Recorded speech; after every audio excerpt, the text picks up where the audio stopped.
Hello friends, welcome to share trader Kannada. ಇಂಡಿಯಾನಲ್ಲಿ ಅಲ್ಲ, almost 37 emerging ಮಾರ್ಕೆಟ್ನಲ್ಲಿ 235+ ಹತ್ರ ಇಂಟರ್ನ್ಯಾಷನಲ್ ಬ್ರ್ಯಾಂಡ್ಸ್ ರಿಲೇಟೆಡ್ ಆಗಿ ಡಿಸ್ಟ್ರಿಬ್ಯೂಷನ್ ಆ್ಯಂಡ್ ಸಪ್ಲೈ ನೆಟ್ವರ್ಕ್ನ ಮೇಂಟೈನ್ ಮಾಡೋ ರೆಡಿಂಗ್ಟನ್ ಅವರು ಅವ್ರ ನಂಬರ್ಸ್ನ ಪೋಸ್ಟ್ ಮಾಡಿದ್ದಾರೆ.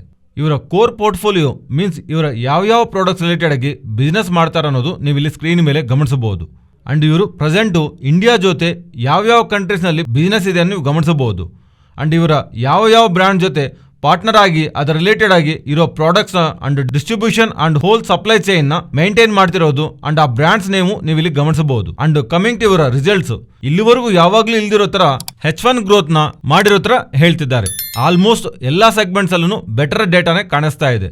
ಓವರ್ ಆಲ್ ನಂಬರ್ಸ್ ಬೆಟರ್ ಆಗಿದೆ ಅಂಡ್ ನೆಟ್ ಡೆಟ್ 0 ಇದೆ. ಅಂಡ್ ಓವರ್ ಆಲ್ ಇವರ ROCE 37%, ROE 22% ಹತ್ರ ಮೆನ್ಷನ್ ಮಾಡ್ತಾ ಇರೋದು. And rest of the main profit and loss segment ಪ್ರತಿದಲ್ಲೂ ಲಾಸ್ಟ್ ಟೈಮ್ ಜೊತೆ ಕಂಪೇರ್ ಮಾಡಿದ್ರೆ ಬೆಟರ್ ಗ್ರೋತ್ ಡೆಲಿವರಿ ಮಾಡ್ತಾ ಇರೋ ಕಾರಣವಾಗಿ ಇವತ್ತು ಈ ಸ್ಟಾಕು ನಂಬರ್ಸ್ ಪೋಸ್ಟ್ ಮಾಡಿದ ಮೇಲೆ ರ್ಯಾಲಿ ಆಗಿದೆ. ನೆಕ್ಸ್ಟು ಟೆಕ್ ಮಹೇಂದ್ರ ಅವ್ರ ನಂಬರ್ಸ್ ಬಗ್ಗೆ ಮಾತಾಡ್ಕೊಳ್ಳೋಣ. ಟೆಕ್ ಮಹೇಂದ್ರ ಅವ್ರ ನಂಬರ್ಸು ಬೇರೆ ನಂಬರ್ ಜೊತೆ ಕಂಪೇರ್ ಮಾಡಿದ್ರೆ like major stocks TCS, Infosys and large cap stocks ಜೊತೆ ಕಂಪೇರ್ ಮಾಡಿದಾಗ revenue, constant currency revenue growth nearly 3% ವರೆಗೂ ಮೆನ್ಷನ್ ಮಾಡ್ತಿದ್ದಾರೆ. ಬಟ್ ಮೇಲೆ ಹೇಳಿರೋ ಸ್ಟಾಕ್ಸ್ ಇನ್ನೂ ಬೆಟರ್ ಆಗಿ ಮೆನ್ಷನ್ ಮಾಡಿದ್ದಾರೆ. ಆ ಥರ ಕಂಪೇರ್ ಮಾಡಿದಾಗ ಇವ್ರು ಪೋಸ್ಟ್ ಮಾಡಿರೋದು ವೀಕ್ ನಂಬರ್ಸ್ ಆಗಿ ಕಾಣಿಸುತ್ತೆ. ಆದರೆ rest of the IT companies ಜೊತೆ ಕಂಪೇರ್ ಮಾಡಿದ್ರೆ ಟೆಕ್ ಮಹೇಂದ್ರ ಸ್ಟಿಲ್ ಈಗ ಟ್ರೇಡ್ ಆಗ್ತಿರೋಂಥ ವ್ಯಾಲ್ಯೂಯೇಷನ್ಸನ್ನು ಪ್ರೆಸೆಂಟ್ ಆದರೆ 19.7. But 1 year forward period PE ಜೊತೆ ನೋಡಿದ್ರೆ 15 times ಹತ್ರ FY24 ಪ್ರೈಸ್ ಟು ಅರ್ನಿಂಗ್ ಎಸ್ಟಿಮೇಟ್ಸ್ನಲ್ಲಿ ಟ್ರೇಡ್ ಆಗ್ತಿದೆ. ಅದು rest of the large cap IT stock ಜೊತೆ ಕಂಪೇರ್ ಮಾಡಿದ್ರೆ ಅಟ್ರಾಕ್ಟಿವ್ ವ್ಯಾಲ್ಯೂಯೇಷನಲ್ಲಿ ಇದ್ದಾಗೆ. ಅದರಿಂದ ಇವರ ಗ್ರೋತ್ ಜಾಸ್ತಿ ಇಲ್ಲ ಅಂದ್ರೂ ಸ್ಟಾಕ್ ಇವತ್ತು ಪಾಸಿಟಿವ್ ಆಗಿ ರಿಯಾಕ್ಟ್ ಆಗ್ತಿದೆ. So constant currency revenue growth 3% and most important ಮಾರ್ಜಿನ್ನಲ್ಲಿ ಇಂಪ್ರೂವ್ಮೆಂಟ್ ಕಾಣಿಸ್ತಾ ಇದೆ. 15% ನಿಮಗೆ ಕಾಣಿಸ್ತಾ ಇದೆ ಅಲ್ವಾ? ಆದರೆ ಲಾಸ್ಟ್ ಟೈಮ್ ಜೊತೆ ಕಂಪೇರ್ ಮಾಡಿದ್ರೆ ಈ ಸಲ 40 ಬೇಸಿಸ್ ಪಾಯಿಂಟ್ಸ್ ಹತ್ರ ಮಾರ್ಜಿನ್ ಎಕ್ಸ್ಪೆಂಡ್ ಆಗಿದೆ. ವೇಜ್ ಹೈಕ್ಸ್ ಕೊಟ್ಟಿದ ಮೇಲೂ ಮಾರ್ಜಿನ್ಸ್ ಜಾಸ್ತಿ ಮಾಡ್ತಾ ಇರೋದ್ರಿಂದ ಇದು ನಾವು ಪಾಸಿಟಿವ್ ಆಗಿ ತಗೋಬಹುದು. ಅಂಡ್ ಬೇರೆ IT ಕಂಪನಿ ಜೊತೆ ಕಂಪೇರ್ ಮಾಡಿದ್ರೆ ಇವರ IT ಬಿಸ್ನೆಸ್ನಲ್ಲಿ ನಿಯರ್ಲಿ 50% ಮಾತ್ರನೇ US ಇಂದ ಕಾಂಟ್ರಿಬ್ಯೂಷನ್ ಇದೆ. ಅಂಡ್ ಪ್ರೆಸೆಂಟ್ ಡೀಲ್ ವಿನ್ಸನ್ನು $700 million ಹತ್ರ ಸ್ಟೇಬಲ್ ಆಗಿ ಮೇಂಟೈನ್ ಮಾಡ್ತಿದ್ದಾರೆ. ಓವರ್ ಆಲ್ ಆಗಿ ನಂಬರ್ಸ್ನು ಒಂದು strong beat, like very good numbers ಅನ್ಕೊಳ್ಳೋಕ್ಕೂ ಆಗಲ್ಲ, ಆ ಥರ ಡಿಸಪಾಯಿಂಟು ಮಾಡೋಕ್ಕಾಗಲ್ಲ. ಟ್ರೇಡ್ ಆಗ್ತಿರೋಂಥ ವ್ಯಾಲ್ಯೂಯೇಷನ್ಸ್ಗೆ ಪೋಸ್ಟ್ ಮಾಡಿರೋ ರಿಸಲ್ಟ್ಸು ಜಸ್ಟಿಫಿಕೇಶನ್ ಆಗಿ ಕಾಣಿಸ್ತಾ ಇದೆ. ನೆಕ್ಸ್ಟು ಕರ್ನಾಟಕ ಬ್ಯಾಂಕ್ ಅವ್ರ ಬಗ್ಗೆ ಮಾತಾಡ್ಕೊಳ್ಳೋಣ. ಸ್ಟಾಕ್ ಇವತ್ತು 20% ವರೆಗೂ ಅಪ್ಸೈಡ್ಗೆ ಕ್ಲೋಸ್ ಆಗಿದೆ. ಇದರ ಬ್ಯಾಕ್ ಇರುವಂಥ ನಂಬರ್ಸು ಬೋತ್ ಪ್ರಾಫಿಟ್ ಆ್ಯಂಡ್ ಲಾಸ್ನಲ್ಲೂ ಇವರ ಅಸೆಟ್ ಕ್ವಾಲಿಟಿನಲ್ಲೂ ಅಂಡ್ ಪರ್ಟಿಕ್ಯುಲರ್ಲಿ ಬ್ಯಾಲೆನ್ಸ್ ಶೀಟಲ್ಲೂ ಸ್ಟ್ರೆಸ್ ಕಮ್ಮಿ ಆಗ್ತಾ ಇರೋದು ಓವರ್ ಆಲ್ ಸ್ಟಾಕ್ ರಿಲೇಟೆಡ್ ಆಗಿ ನಾವು ಪಾಸಿಟಿವ್ ಆಗಿ ನೋಡಬಹುದು. ಅಂಡ್ ಇರುವಂಥ ನಂಬರ್ಸ್ ಹೈಲೈಟ್ಸು ಮಾತಾಡಿಕೊಂಡ್ರೆ ಇಂಟ್ರೆಸ್ಟ್ ಇನ್ಕಮ್ಮು 8.7 ಆಗಿ ಗ್ರೋತ್ ಇದೆ. ಲೋನ್ ಗ್ರೋತು 2.6% ಹತ್ರ ಇದೆ. Net interest income 17% growth. NIM net interest margin last 20 ಕ್ವಾರ್ಟರ್ಸ್ನಲ್ಲಿ ದ ಬೆಸ್ಟ್ ನಂಬರ್, ಲಾಸ್ಟ್ 5 yearsನಲ್ಲಿ ಬೆಸ್ಟ್ ನಂಬರ್ ಆಗಿ 3.56% ಆಗಿ ಇವರು ಮೆನ್ಷನ್ ಮಾಡಿದ್ದಾರೆ. And profit after tax quarter ಬೇಸಿಸ್ನಲ್ಲಿ 260% ಗ್ರೋತ್ ಆಗ್ತಾ ಇರೋದು. ಅಂಡ್ ಸರ್ಪ್ರೈಸ್ ಮಾಡಿರೋ ಎಲಿಮೆಂಟ್ ಇದು return on asset last time 0.6% ಹತ್ರ ಇದ್ರೆ ಈ ಸಲ ಅದು 1.7 ಹತ್ರ ರಿಟರ್ನ್ ಆನ್ ಅಸೆಟ್. ROE ಇಷ್ಟೊಂದು ಗ್ರೋತ್ ಕಾಣಿಸ್ತಾ ಇದ್ರಿಂದ ಅಸೆಟ್ ಕ್ವಾಲಿಟಿ ಸ್ಟೇಬಲ್ ಆಗಿರೋದು. ಓವರ್ ಆಲ್ ಆಗಿ ಡೇಟಾ ಎಲ್ಲಾನು ಎಕ್ಸ್ಪೆಕ್ಟೇಷನ್ ಬೀಟ್ ಮಾಡ್ತಾ ಇರೋ ಕಾರಣವಾಗಿ ಕರ್ನಾಟಕ ಬ್ಯಾಂಕ್ ಅವರು ಅವ್ರ ನಂಬರ್ಸ್ ಪೋಸ್ಟ್ ಮಾಡಿದ ಮೇಲೆ ಸ್ಟಾಕ್ ಇವತ್ತು 20% ಮೂವ್ ಆಗಿದೆ. ಹೀಗೆ ಮಾತಾಡ್ಕೊಂಡ ಹಾಗೆ ಕರ್ನಾಟಕ ಬ್ಯಾಂಕ್ ಸ್ಟಾಕು 20% ರ್ಯಾಲಿ ಆದರೆ LIC housing finance stock nearly 10% ವರೆಗೂ ಫಾಲ್ ಆಗಿ ಫೈನಲಿ 9% ಹತ್ರ ನೆಗೆಟಿವ್ನಲ್ಲಿ ಕ್ಲೋಸ್ ಆಗಿದೆ. ಇದರ ಬ್ಯಾಕ್ ಒಂದು ಇಂಪಾರ್ಟೆಂಟ್ ರೀಸನ್ ಇದೆ. ಏನಕ್ಕೆ ಈ ಸ್ಟಾಕ್ ಇಷ್ಟೊಂದು ಫಾಲ್ ಆಗಿದೆ ಅಂದರೆ ಓವರ್ ಆಲ್ ಎಂಟೈರ್ ನಂಬರ್ಸು ತುಂಬ ನೆಗೆಟಿವ್ ಆಗಿದೆ. ಬಟ್ ಇದರೆಲ್ಲದರಲ್ಲೂ ಜನನ ಜಾಸ್ತಿ ಸರ್ಪ್ರೈಸ್ ಮಾಡಿದ್ದಂತೂ ನೆಟ್ ಇಂಟ್ರೆಸ್ಟ್ ಮಾರ್ಜಿನ್ಸ್. ಮೀನ್ಸ್ ಒಂದು ಬ್ಯಾಂಕ್ ಆರ್ ಫೈನಾನ್ಷಿಯಲ್ ಇನ್ಸ್ಟಿಟ್ಯೂಷನ್ ಒಬ್ಬರಿಗೆ ಲೋನ್ ಕೊಟ್ಟದಾಗ ಆ ಥರ ಕೊಡ್ತಿರೋ ಒಂದು ಹಣಗೆ ಆ ಬ್ಯಾಂಕ್ಗೆ ಆರ್ ಫೈನಾನ್ಷಿಯಲ್ ಇನ್ಸ್ಟಿಟ್ಯೂಷನ್ಗೆ ಇನ್ನೊಬ್ಬರಿಂದಾನೇ ಹಣ ಬಂದಿರುತ್ತಲ್ವಾ, ಆ ಥರ ಬಂದಿರೋಂಥ ಫಂಡ್ಗೆ ಬ್ಯಾಂಕ್ ಆರ್ ಫೈನಾನ್ಷಿಯಲ್ ಇನ್ಸ್ಟಿಟ್ಯೂಷನ್ಸನ್ನು ಬಡ್ಡಿ ಪೇ ಮಾಡಬೇಕಾಗತ್ತಲ್ವಾ. ಸೊ ಆ ಥರ ಇವ್ರಿಗೆ ಬರ್ತಿರೋಂಥ ಫಂಡ್ಸ್ಗೆ ಇವರು ಪೇ ಮಾಡ್ತಿರೋಂಥ ಬಡ್ಡಿಗೆ ಅಂಡ್ ಹಾಗೆ ಬಂದ ಫಂಡ್ಗೆ ಇವರು ಬಡ್ಡಿಗೆ ಚೇಂಜ್ ಮಾಡ್ತಾ ಲೋನ್ಸ್ ಕೊಡ್ತಾ ಎರ್ನ್ ಮಾಡ್ತಿರ್ತಾರಲ್ವಾ ಇಂಟ್ರೆಸ್ಟ್ ರೇಟ್ಗೆ, ಇದೆರಡು ಮಧ್ಯೆ ಡಿಫ್ರೆನ್ಸ್ನ ನೆಟ್ ಇಂಟ್ರೆಸ್ಟ್ ಮಾರ್ಜಿನ್ಸ್ ಅಂತ ಹೇಳ್ತಾರೆ.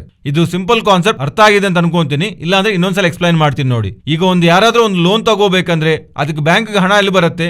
ಇನ್ಯಾರಾದ್ರೂ ಡಿಪಾಸಿಟ್ಸ್ ಈ ಥರ ಬಂದಿರ್ತಾರಲ್ವಾ. ಸೊ ಈಗ ಡಿಪಾಸಿಟ್ ಮಾಡಿರೋರಿಗೆ ಬ್ಯಾಂಕ್ ಬಡ್ಡಿ ಪೇ ಮಾಡುತ್ತೆ. ಸೊ ಬ್ಯಾಂಕ್ ಯಾರಿಗೂ ಲೋನ್ ಕೊಟ್ಟಿರ್ತಾರಲ್ವಾ ಅವ್ರ ಮೂಲಕ ಬ್ಯಾಂಕ್ಗೆ ಬಡ್ಡಿ ಮೂಲಕ ಅರ್ನ್ ಮಾಡ್ತಾರೆ. ಸೊ ಈಗ ಇವ್ರ ಹತ್ರ ಅರ್ನ್ ಮಾಡಿರೋಂಥ ಎಕ್ಸ್ಟ್ರಾ ಬಡ್ಡಿನ ಅಂಡ್ ಈಗ ಇವ್ರು ಪೇ ಮಾಡ್ಬೇಕಿರೋಂಥ ಬಡ್ಡಿ ಜೊತೆ ಕಂಪೇರ್ ಮಾಡಿದಾಗ ಬಿಟ್ವೀನ್ ಅಲ್ಲಿ ಮಾರ್ಜಿನ್ ಇರುತ್ತಲ್ವಾ ಅದನ್ನೇ ನೆಟ್ ಇಂಟ್ರೆಸ್ಟ್ ಮಾರ್ಜಿನ್ ಅಂತ ಹೇಳ್ತಾರೆ. ಈ net interest margin last quarter ನಲ್ಲಿ 2.5% ಆಗಿತ್ತು. ಇದು ಚೆನ್ನಾಗಿ ಗಮನಿಸಿ, 2.5% ನೆಟ್ ಇಂಟ್ರೆಸ್ಟ್ ಮಾರ್ಜಿನ್ ಇಂದ ಈ ಸಲ ಅದು 1.8% ನೆಟ್ ಇಂಟ್ರೆಸ್ಟ್ ಮಾರ್ಜಿನ್ಸ್ ಗೆ LIC housing finance net interest margins fall ಆಗಿದೆ. ಇದೊಂದು ಬಿಗ್ ಸರ್ಪ್ರೈಸಿಂಗ್ ಆಗಿ ಕಾಣಿಸ್ತಾ ಇದ್ರೆ ಇವರ net interest income and quarter on quarter basis ನಲ್ಲಿ 28% ಹತ್ರ ಫಾಲ್ ಆಗಿದೆ. ಅಂಡ್ ಟೋಟಲ್ ಇಂಟ್ರೆಸ್ಟ್ ಇನ್ಕಮ್ 4% ಹತ್ರ ಡೌನ್ ಆಗ್ತಾ ಇದ್ರೆ ಡಿಸ್ಪೋಸಲ್ಸ್ ಮಾತ್ರನೇ 10% ಗ್ರೋ ಆಗಿದೆ ಕ್ವಾರ್ಟರ್ ಆನ್ ಕ್ವಾರ್ಟರ್ ಬೇಸಿಸ್ ನಲ್ಲಿ. ಬಟ್ ಇವೆಲ್ಲ ಅಲ್ಲದೆ ಮೋಸ್ಟ್ ಆಫ್ ದಿ ನಂಬರ್ಸ್ ಎಲ್ಲಾನು ವೀಕ್ ಆಗಿದೆ. ಅಂಡ್ AUM ಫ್ಲಾಟ್ ಆಗಿ 2.6% ಕ್ವಾರ್ಟರ್ ಆನ್ ಕ್ವಾರ್ಟರ್ ಕಂಪ್ಯಾರಿಸನ್ ಅಲ್ಲಿ ಗ್ರೋ ಆಗಿದೆ. So entire numbers except 1 or 2 segments mostly ಎಕ್ಸ್ಪೆಕ್ಟೇಷನ್ಗೂ ನಿಯರ್ ಆಗು ಇಲ್ದಿರೋ ಕಾರಣವಾಗಿ ಡೌನ್ ಸೈಡ್ ಇಡ್ತಾ ಇರೋ ಕಾರಣವಾಗಿ ಇವರು ವೀಕ್ ನಂಬರ್ಸ್ ಪೋಸ್ಟ್ ಮಾಡಿದ ಕಾರಣವಾಗಿ ಸ್ಟಾಕ್ ಅಷ್ಟೊಂದು ಫಾಲ್ ಆಗೋದಕ್ಕೆ ಮೇನ್ ರೀಸನ್ ಆಗಿ ಕಾಣಿಸ್ತಾ ಇದೆ. ನೆಕ್ಸ್ಟು ಅದಾನಿ ಪೋರ್ಟ್ಸ್ ಅವರ ನಂಬರ್ಸ್ ಬಗ್ಗೆ ಮಾತಾಡ್ಕೊಳ್ಳೋಣ. ಅವರು ಒಳ್ಳೆ ನಂಬರ್ಸ್ನೇ ಡೆಲಿವರಿ ಮಾಡಿದ್ದಾರೆ. ಸ್ಟಾಕ್ ದೊಡ್ಡದಾಗೇನು ಮೂವ್ ಆಗಿಲ್ಲ. ಅಂಡ್ ಸ್ಟಾಕ್ ರಿಸಲ್ಟ್ಸ್ನ ಕಂಪೇರ್ ಮಾಡ್ತಾ ಇದ್ರೆ ಯಾರಾದರೂ ಅನಾಲಿಸಿಸ್ ಮಾಡ್ತಿದ್ರೆ ಪ್ರೀವಿಯಸ್ಲಿ ನೀವು ನೋಡಿರೋಂಥ ನಂಬರ್ಸ್ಗೆ ಈ ನಂಬರ್ಸ್ಗೆ ಮೇಜರ್ ಡಿಫ್ರೆನ್ಸ್. ಈ ಸಲ ನಂಬರ್ಸಲ್ಲಿ ಗಂಗವರಂ ಪೋರ್ಟ್ಸು ಆ್ಯಡ್ ಆಗಿದೆ. ಅದೊಂದು ಇಂಪಾರ್ಟೆಂಟ್ ಅಪ್ಡೇಟ್. ಅಂಡ್ ಇನ್ನೊಂದು ಇವು ರಿಸಲ್ಟ್ಸು ಕಂಪೈಲ್ ಮಾಡಿದ್ರೆ ನ್ಯೂ ಸ್ಟ್ಯಾಂಡರ್ಡ್ಸ್ನ ಫಾಲೋ ಆಗ್ತಿದ್ದಾರೆ. ಅದಕ್ಕೆ ಕಾರಣವಾಗಿ ಪ್ರೀವಿಯಸ್ ಕ್ವಾರ್ಟರ್ಸಲ್ಲಿ ಜಾಸ್ತಿ ಫಾರೆಕ್ಸ್ ವಾಲಿಟಿಲಿಟಿ ಇತ್ತಲ್ವಾ, ಬಾಟಮ್ ಲೈನ್ ಪ್ರಾಫಿಟಬಿಲಿಟಿ. ಆದರೆ ಈ ಸಲ ಇಲ್ಲಿಂದ ಫಾರೆಕ್ಸ್ ವಾಲಿಟಿಲಿಟಿ ತುಂಬ ಕಮ್ಮಿ ಆಗೋಗುತ್ತೆ. ಓವರ್ ಆಲ್ ನಂಬರ್ಸ್ ನಿಮಗೆ ಸ್ಕ್ರೀನ್ ಮೇಲೆ ಇದೆ. ಈ ನಂಬರ್ಸ್ ಜೊತೆಗೆ ಇವರ ಪ್ರೀವಿಯಸ್ಲಿ ಹೇಳಿದಾಗೆ ವ್ಯಾಲ್ಯೂಮ್ ಗೈಡೆನ್ಸ್ನು 12 to 15% ವರೆಗೂ ಮೇಂಟೈನ್ ಮಾಡ್ತೀವಿ ಅಂತ ಹೇಳಿದ್ರಲ್ವಾ, ಅವರು ಹೇಳ್ದಾಗಿನೇ ವ್ಯಾಲ್ಯೂಮ್ ಗೈಡೆನ್ಸ್ನ ಇವರು ಮೇಂಟೈನ್ ಮಾಡಿದ್ದಾರೆ. ಸೊ ಎಂಟೈರ್ ಡೇಟಾ ನಾವು ಕಂಬೈನ್ ಮಾಡಿದಾಗ ಅದಾನಿ ಪೋರ್ಟ್ಸ್ ನಂಬರ್ಸ್ ನಾವು ಬೆಟರ್ ಆಗಿ ನೋಡ್ಬೋದು. ನೆಕ್ಸ್ಟು ಕಾಬ್ರಾ ಎಕ್ಸ್ಟ್ರೂಷನ್ ಬಗ್ಗೆ ಮಾತಾಡ್ಕೊಳ್ಳೋಣ. ನಮ್ಮೆಲ್ಲರಿಗೂ ತಿಳಿದ ಹಾಗೆ ಎಲೆಕ್ಟ್ರಿಕ್ ವೆಹಿಕಲ್ಸ್ನಲ್ಲಿ complex parts and most expensive part ಬ್ಯಾಟ್ರೀಸೇ.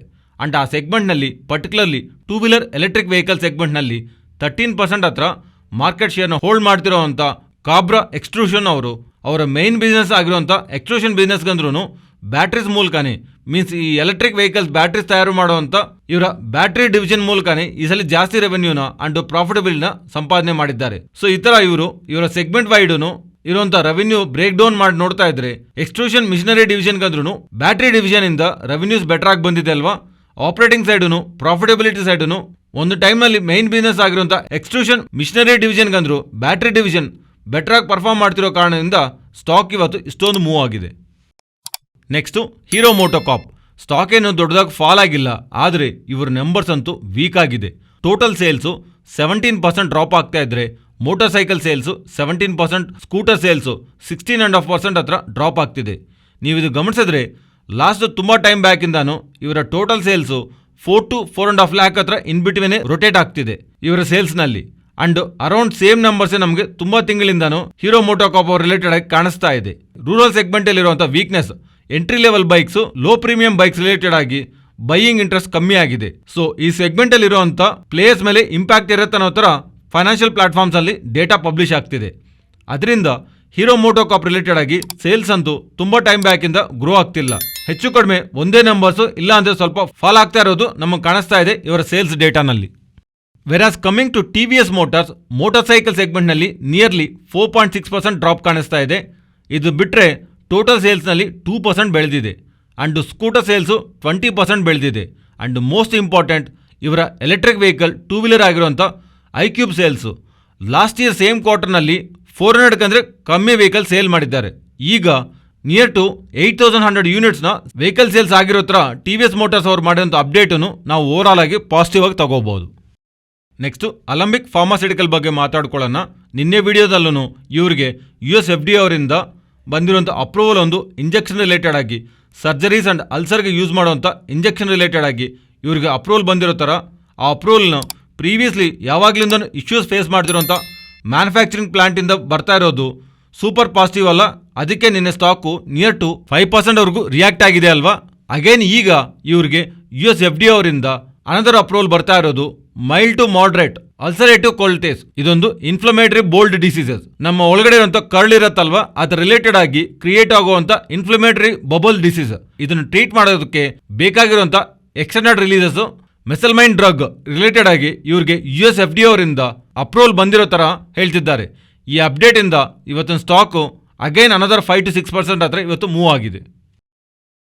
Next industrial finance corporation of India IFCI ಬಗ್ಗೆ ಮಾತಾಡ್ಕೊಳ್ಳೋಣ. ಇದೊಂದು Indian government owned non banking finance company, means under the government ಇರುವಂಥ ಒಂದು NBFC.